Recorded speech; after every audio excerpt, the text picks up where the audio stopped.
Tem muita gente que acorda com dor muscular no rosto, né? Então, por exemplo, muita dor aqui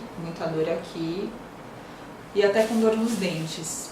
Presta atenção, se você é casado, pede pro marido ou pra esposa dar uma olhada se você não faz barulho à noite. Presta atenção se você não tem restaurações desgastadas, dentes desgastados.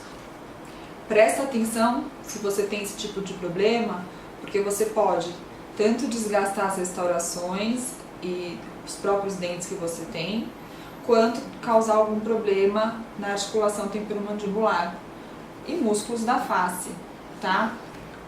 A origem do bruxismo, ela geralmente é no sistema nervoso central, então não tem muito uma cura específica para o bruxismo, a gente consegue controlar os efeitos dele.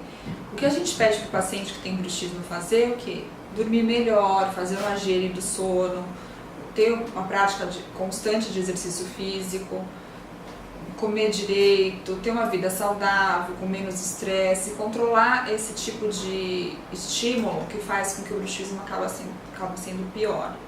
Então, por exemplo, o tratamento clínico do bruxismo, a gente pode preconizar o uso dessa placa, por exemplo, uma placa de acrílico, que é colocada em uma das arcadas, para poder amenizar o impacto da força muscular sobre os dentes e também causar uma desprogramação neuromuscular que possa relaxar os músculos e colocar a articulação numa condição mais confortável e estável.